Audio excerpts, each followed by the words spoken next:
नमस्कार जय हिंद दोस्तों, स्वागत है आप सभी का आपके अपने परिवार अभय स्टॉक में। मैं हूं आप सभी के साथ अभय यादव।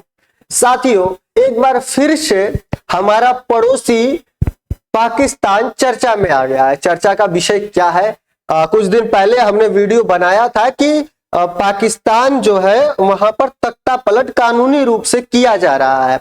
उसी के संदर्भ में आज विश्लेषण करके आपको बता रहे हैं। ये सारी चीजें अब हो चुकी हैं। जो ये आसिम मुनीर है ये अब भारत के लिए खतरा बन चुका है। किस कदर, ये आपको इस वीडियो में समझ में आएगा। साथ ही आपको यह भी बताएंगे कि पहले किस तरीके से पाकिस्तान के पास परमाणु बम था, धमकियां मिलती थी, लेकिन भारत के पास टाइम रहता था कि भारत उन सबों के साथ बातचीत करके या फिर दुनिया देश जो अन्य देश है अमेरिका वगैरह, वो सब उसको समझाकर चीजों को कंट्रोल कर सके। क्योंकि इन सबों के पास अपना दिमाग तो है नहीं, दूसरे के ही दिमाग से चलने वाले बेचारे हैं सब, तो इसलिए इनको कंट्रोल किया जा सकता था। अब क्या है, जो सारी पावर्स हैं वो अब एकत्रित करके एक तरीके से कहा जाए तो ये पाकिस्तान का राजा बन चुका है। Asim Munir so called field marshal, या फिर आप इसको फील्ड मार्शल भी कह सकते हैं। तो ये अब यहाँ का पाकिस्तान का लीगली मतलब अनअनाउंस्ड, जिसको कि कहा नहीं गया है लेकिन फिर भी यह यहाँ का राजा बन गया है। चलिए बताते हैं आपको पूरा कि किस तरीके से इसके हाथ में पूरे पाकिस्तान के परमाणु बम का जो बटन है वो आ गया है, और सिर्फ इसके एक इशारे से वो परमाणु बम दुनिया के कहीं भी मतलब कि देश में जाकर गिर सकता है। यह भारत के लिए किस तरीके से खतरा बन गया है। साथियों, यहाँ पर आप न्यूज देख रहे हैं, ये 5 दिसंबर की न्यूज थी। इधर देखिए, मैं थोड़ा लेट हो गया था, मतलब कुछ पर्सनल रीजंस के वजह से वीडियोस नहीं आ रही थी, तो इसलिए इन सारी चीजों को कवर नहीं कर पाया था। लेकिन ये हाल ही की है तो इसको मैं कवर करना चाह रहा था। ये इंपॉर्टेंट है क्योंकि आप सभी लोगों को हमारे पड़ोसी क्या कर रहे हैं उसके बारे में जानना थोड़ा जरूरी होता है, और फिर जब बात इस तरीके के व्यक्ति की हो तो ये और भी इंपॉर्टेंट हो जाता है। तो देखिए यहाँ पर Asim Munir now in control of Pakistan nuclear buttons, यानी कि आसिम मुनीर के अंडर में आ गया है पाकिस्तान का जो न्यूक्लियर बटन है। ठीक है, तो आइए इसके बारे में आपको बताते हैं पूरा विस्तार से। देखिए, ये है आसिम मुनीर। है कौन? तो पहले इनके बारे में अच्छे से समझ लीजिए, पहले क्या थे अब क्या हो गए हैं। तो देखिए, आसिम मुनीर पाकिस्तान के सेना प्रमुख हैं, जिन्हें अब रक्षा बलों का प्रमुख यानी कि CDF, यह नवनिर्मित पद का इनको जो है कि प्रमोशन करके पहुंचा दिया गया है। ये CDF है क्या? तो जैसे हमारे यहाँ चीफ ऑफ डिफेंस है, उसी तरीके से यहाँ पर चीफ ऑफ डिफेंस फोर्स करके है। हमारे CDS है, उसी तरीके से यहाँ पर CDF है, उसी के तर्ज पर इसको बनाया गया है। और इसके जो CDF होंगे वो अब आसिम मुनीर है यहाँ पर। साथ ही ये पाकिस्तान के इतिहास में पहले ऐसे व्यक्ति बन गए हैं जो सेना प्रमुख यानी कि जो COAS है उसके पद पर रहते हुए, यानी कि चीफ ऑफ आर्मी का जो है वो रहते हुए यह यहाँ पर इस पद को भी जो है कि यह संभालेंगे, यानी कि CDF के पद को भी यह संभालेंगे।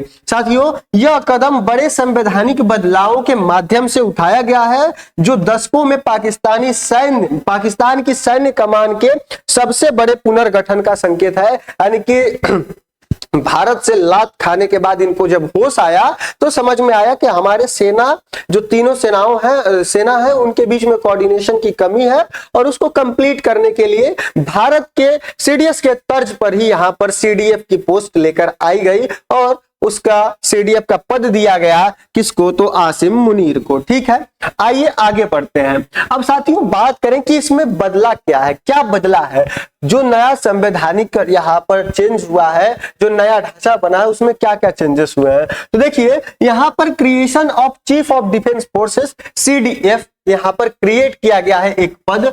यहाँ पर 27वां अभी जो है कि कॉन्स्टिट्यूशनल यहाँ पर अमेंडमेंट हुआ है, यानी कि इनके पाकिस्तान के संविधान के अंदर यह 27वां संशोधन है। अच्छा, आप लोग के लिए क्वेश्चन है कि कमेंट सेक्शन में ये जरूर बताइएगा कि भारत में अब तक कितने जो है कि यहाँ पर संशोधन हो चुके हैं भारतीय संविधान के अंदर। ठीक है, तो ये पाकिस्तान के अंदर 27वां कॉन्स्टिट्यूशनल अमेंडमेंट है, जिसके अंतर्गत जो CDF का पोस्ट है उसकी यहाँ पर क्या कहते हैं उसको जो है कि यहाँ पर क्रिएट किया गया है। साथियों यहाँ पर रिप्लेस और जो ओवरशैडोज the earlier chairman joint chief of staff committee यानी कि CJCSC की भी जो है कि यहाँ पर इसको भी चेंज किया गया है कि किस तरीके से रिप्लेस किया गया है।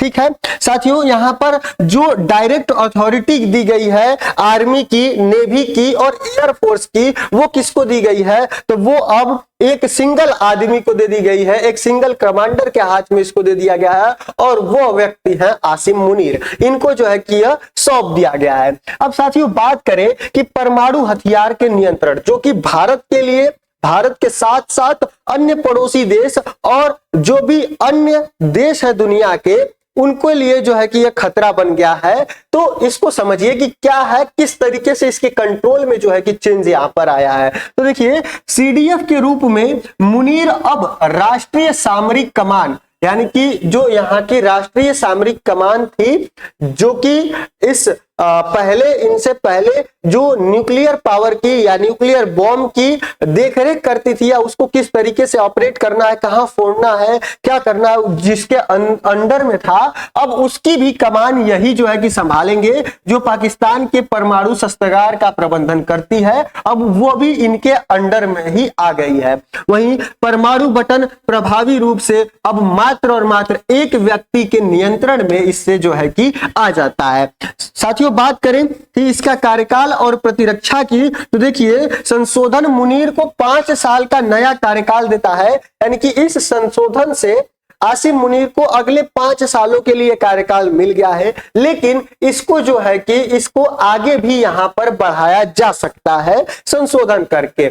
साथियों राष्ट्रपति की तरह उन्हें भी आजीवन जो अभियोजना है उसका छूट प्राप्त होगा और सेना प्रमुखों को भी अतिरिक्त सुरक्षा यहां पर मिलेगी। अब साथियों बात करें कि यह क्यों इतना महत्वपूर्ण है, शक्ति का संकेंद्रण जो है वो आखिर यहाँ पर इतना महत्वपूर्ण क्यों है? देखिए पहला है अभूतपूर्व केंद्रीयकरण। देखिए पहली बार जो सभी सेना है, मतलब जितनी भी सैन्य है, एयरफोर्स हो गया, नेवी हो गया, जो आपका आर्मी हो गया, वो सभी रणनीतिक और परमाणु संबंधी निर्णय अब एक ही सैन्य नेता के अधीन केंद्रीकृत हो गया है, यानी कि अब यह सब कंट्रोल हो गया है एक ही व्यक्ति के अंडर में। जैसे कि किसी राज्य मतलब राजा के द्वारा शासित एक देश में होता है कि उसी के आदेश के बाद सारी चीजें सब उसी के कंट्रोल में होती हैं, जो वो कहेगा वही होगा। उसी तरीके से यहाँ पर ये जितनी भी चीजें हैं वो अब आसिम मुनीर के कंट्रोल में आ गई है। साथियों इससे पहले परमाणु निगरानी राष्ट्रीय कमान प्राधिकरण जो NCA है, इसके माध्यम से नागरिक भागीदारी के साथ वितरित की जाती थी, यानी कि किस तरीके से एटम बम्स का यूज करना है, इसके लिए यहाँ के जो प्रधानमंत्री होते थे वो भी उसमें वोट कर सकते थे, उनकी भी सलाह ली जाती थी, उनको भी पावर था इसमें हस्तक्षेप करने का। लेकिन अब आसिम मुनीर को मिलने की वजह से ये सारी पावर, अब उनकी पावर यहाँ पर खत्म हो जाएगी। साथियों अब हो जाएगी नहीं, हो चुकी है। साथियों नागरिक सैन्य संतुलन बिगड़ गया है यहाँ पर और पूरी तरह से सैन्य नेतृत्व की ओर यह झुक गया है। यानी कि पहले तो यह मतलब इस तरीके से था ना कि अनाउंस नहीं था कि हाँ इसको कौन कंट्रोल कर रहा है, मतलब ये तो पता था कि हाँ सेना कंट्रोल कर रही है पूरे पाकिस्तान को, सेना का राज चलता है, दुनिया भर के देश इस बात को कहते हैं। लेकिन अब ये ऑफिशियली जो है कि हो गया है कि हाँ अब सेना के ही कंट्रोल में सारी चीजें हैं। दूसरा है वो है संस्थागत जांच की कमी, यानी कि जो पुराने ढांचे में कई संस्थाएं जैसे कि सेना, वायुसेना और जो नौसेना थी, साथ ही जो CJCS थे, ये नागरिक नेतृत्व इसमें जो है कि शामिल था।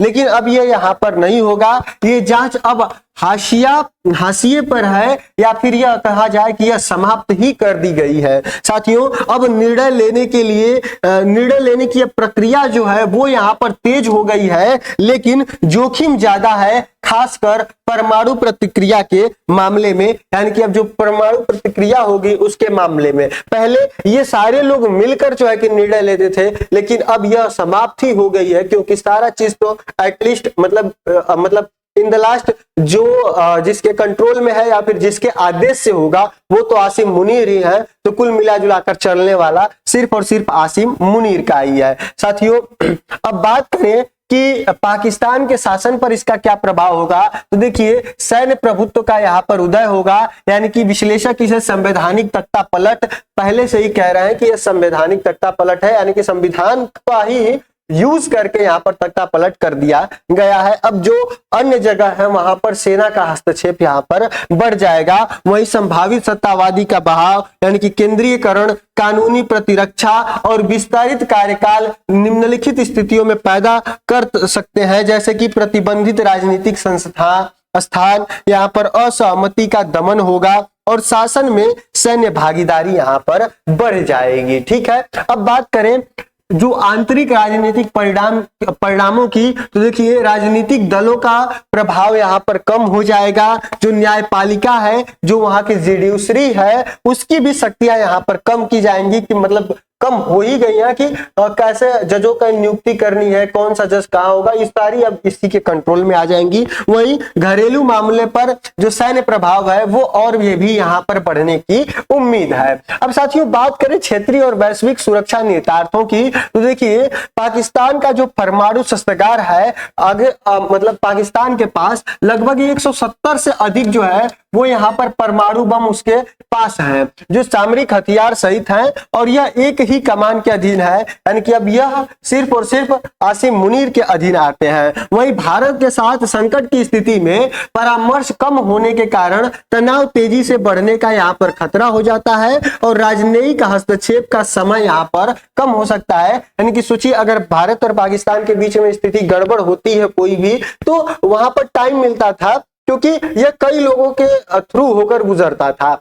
अब आसिम मुनीर को मान लीजिए गुस्सा आ गया और वो जो है कि गुस्से में आकर परमाणु बम जल्दी छोड़ देगा या फिर परमाणु बम से अटैक कर सकता है, क्योंकि अब समय कम मिलेगा और उसको किसी की भी जरूरत नहीं है, किसी के भी परमिशन की जरूरत नहीं है, तो ये खतरा यहाँ पर बढ़ेगा। वही भारत की सुरक्षा संबंधी विचार करना होगा भारत को खतरे की गणना का पुनर्मूल्यांकन करना है, क्योंकि पाकिस्तान में निर्णय लेने का समय अब नाटकीय रूप से कम हो सकता है। यानी कि अब कुल मिला जुलाकर यहाँ पर जो डिसीजन मेकिंग टाइम है वो यहाँ पर अब कम हो गया है। कम क्या हो गया, सिर्फ एक ही व्यक्ति को डिसीजन लेना है तो उसके दिमाग में जो आएगा वो कर देगा।